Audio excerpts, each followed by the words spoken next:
राम के थे, राम के हैं और राम के रहेंगे। 22 जनवरी 2024 का दिन भारत के इतिहास में दर्ज होने वाली तारीखों में एक महत्वपूर्ण तारीख बन चुकी है। इसके साथ कई तारीखें भी जुड़ी हैं, लेकिन यदि कोई तारीख याद की जाएगी तो यही एक अंतिम तारीख याद की जाएगी, 22 जनवरी 2024। रामलला अपने नव्य, भव्य और दिव्य महल में पहुंच चुके हैं। रामलला उस महल में विश्राम कर रहे हैं, आराम कर रहे हैं और इसी के साथ साथ विराम लग चुका है तारीख पूछने वाले लोगों की जुबान पर। यदि लगाम नहीं लगी है तो सनातनी देवी देवताओं के कोर्ट में पेश होने की तारीखों पर। लगाम नहीं लगी है तो गंगा जमनी तहजीब की दुहाई देने वाली ताकतों पर। नमस्कार, आप देख रहे हैं अपनी बात अनिल के साथ। वीडियो में आगे बढ़ूं उससे पहले आप सभी से क्षमा प्रार्थी हूं कि मैं पिछले 3-4 दिनों से दूर रहा और इसका कारण भी आप समझ सकते हैं। फिर भी मैं बता देता हूं कि रामलला के आगमन पर मंदिरों में जो काम थे सजाने संवारने का, वह हम लोग खुद अपने हाथों से कर रहे थे। देश दुनिया में क्या हो रहा है हमें पता ही नहीं चला। बस इतना था कि रामलला के स्वागत की जितनी भव्य तैयारी कर सकें वो करें हम।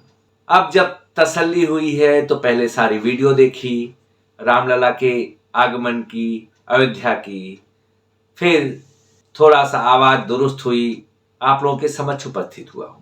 मैं भावविभोर हो गया भक्तों के विचार सुनकर। मैं जब वीडियो देख रहा था अयोध्या में रामलला के प्राण प्रतिष्ठा के कार्यक्रम का और भी तमाम भक्तों के उद्गार का, तो मैं भाव विभोर हो गया भक्तों के विचार को सुन करके। आंखें कभी भर आई तो कभी छलक भी गई और कई बार चश्मा ऊपर चढ़ा करके आंसुओं को भी पोंछना पड़ा। आखिरकार रामलला सबके हृदय में जगह बना चुके हैं। हो सकता है कुछ इस दिन को अपने तरीके से काले दिवस के रूप में मना सकते हैं, लेकिन ध्यान रहे कि जैसा दिवस मनाओगे वैसे ही दिन तुम्हारी जिंदगी में आएंगे। अबे सोच लो दिवस कौन सा मनाना है। यदि मैं परतंत्रता को भूल जाऊं तो 1947 के बाद हमने अपने देश में सनातन पर राजनीति ही देखी। राजनीति का अर्थ जहां तक मैं समझता था कि राज करने में न्याय हो सके, इसी को राजनीति कहते हैं। लेकिन वक्त के साथ इसके मायने बदल गए और आजादी के बाद इसकी व्याख्या भी बदल गई। लोकतंत्र तो आया लेकिन लोगों के लिए नहीं। हमारे देश में लोकतंत्र को उतना ही लाया गया जिससे सत्तासीन हुआ जा सके, लोकतंत्र के नाम पर लोगों की भावनाओं को कुचला जा सके। सत्ता पर काबिज होने के लिए भारत को धर्म के नाम पर बांटा गया। देश बटा और दिल भी बट गए, लेकिन बटे हुए दिल के साथ विकास की रूपरेखा खींची जाने लगी। इस विकास की रूपरेखा ने हिंदू और मुसलमान के बीच बहुत बड़ी और गहरी रेखा ही नहीं खींची, बल्कि यदि कभी धूमिल होने का प्रयास करती या कभी धूमिल होती तो हमारे राजनेता उसे फिर से गहरी कर देते और आरोप दूसरे पर मढ़ देते। सनातन धर्म ही एक ऐसा धर्म है जो किसी धर्म की उपेक्षा नहीं करता, लेकिन इसकी आड़ में सनातन की उपेक्षा की पराकाष्ठा भी होने लगी। हिंदू जागता तो सरकारी सत्ता उसे कुटिल चालों से कुचल देती, कभी कानून बनाकर तो कभी गोली चलाकर तो कभी कारागार में डालकर। हमेशा हमारी राजनीतिक सत्ताओं ने सनातन को कुचलने का प्रयास ही किया, जो आगे भी शायद जारी रहे यदि यही विरोधी ताकतें दोबारा सत्ता में आती हैं तो, या जहां बैठी हैं वहां तो सनातन का विरोध हो ही रहा है। भारत में घर से हिंदू कहने पर अपराध माना गया और अपराध की लिस्ट में एक और अपराध जुड़ गया। समय के साथ राम भक्ति को भी अपराध बना दिया गया और उसे अपराधों की सूची में शामिल कर दिया गया। राम भक्ति के अपराध का प्रमाण पत्र दिया जाने लगा कुछ राम भक्तों को, तो कुछ भक्तों को जान से हाथ धोना पड़ा। जय श्री राम का उद्घोष अपराध था और आज पूरा भारत भगवामय हो चुका है। राममय हो चुका है। विदेशों में भी रामलला के विग्रह की स्थापना पर जश्न मनाए गए, लेकिन भारत में ही कुछ राज्यों में मंदिरों में लाइव प्रसारण पर रोक लगा दी गई। इन लोगों के पास रोक लगाने की शक्ति है, सामर्थ्य है, लेकिन कब तक है यह कहना मुश्किल। और इनके पास इसलिए है क्योंकि यह आधुनिक राजनीति है जिसमें न्याय और भावनाओं का कोई महत्व नहीं होता। यदि महत्व है तो केवल वोट का। न्याय भी धर्म का हिस्सा होता है, और यदि आप न्याय करना चाहते हैं तो निष्पक्षता बनी रहनी चाहिए, और निष्पक्षता बनाए रखनी है तो निरपेक्ष शब्द का प्रयोग हो सकता है, लेकिन धर्म से दूर रहकर निरपेक्ष और निष्पक्ष बने रहना लगभग असंभव सा है। यह सही हो सकता है कि निर्णय लेते समय आप निष्पक्ष रहें, लेकिन आपके द्वारा लिया जाने वाला निर्णय भी किसी न किसी धर्म से प्रेरित होता है। धर्म कोई भी हो पक्षपात की इजाजत नहीं देता, और यदि पक्षपात पर फैसला लेने से पहले फैसलाकार को अपने ईश्वर का डर है तो, और यदि ईश्वर का डर नहीं है तो फैसला पक्षपातपूर्ण हो सकता है। और यदि यही डर समाप्त हो जाएगा तो निरपेक्षता भी समाप्त हो जाएगी, और समाप्त हो जाएगी निष्पक्षता भी। अब राजनीतिक पार्टियां जो धर्म को राजनीति से दूर रखना चाहती हैं, शायद वो पकी हुई दाल में से नमक अलग करने का प्रयास कर रही हैं। ये पार्टियां नमक तो नहीं निकाल पाती, लेकिन अपने स्वाद वाला नमक डालने का प्रयास अवश्य करती हैं, जिसे वोट कहते हैं, कि उनको वोट मिल जाए ऐसा नमक डालते हैं।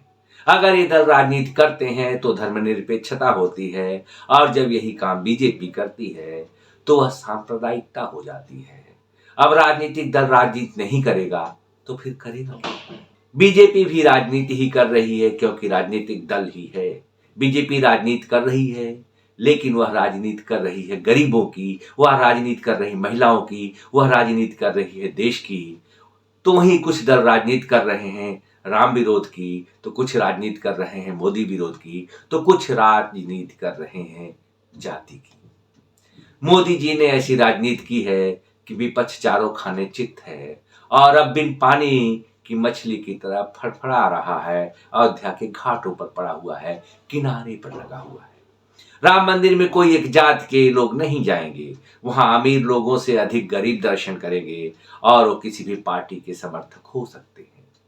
लोग अलग अलग पार्टियों के समर्थक हो सकते हैं, लेकिन सच है कि ये सभी राम भक्त हैं, अर्थात राम को भगवान मानते हैं। और जब इनके भगवान से घृणा करोगे तो भक्त गण क्या करेंगे, इसका अंदाजा लग जाना चाहिए इन राम विरोधी दलों को।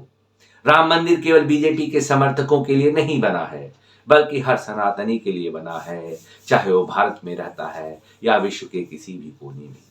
कुछ राम विरोधी कहते हैं कि राम सबके हैं। मैं भी मानता हूं कि राम सबके हैं, लेकिन यह अर्ध सत्य है। राम को सभी लोग अपना कह सकते हैं, लेकिन राम तो उसी के होते हैं जो राम का होता है। तो यह लोग बता दें कि कब कब राम का विरोध नहीं किया। पूरी राजनीति ही राम विरोध पर आधारित थी इनकी, और आज बड़ी बेशर्मी से कहते हैं राम सबके हैं। मैं भी कह रहा हूं कि राम सबके हैं, और राम जी सबके साथ न्याय ही करेंगे।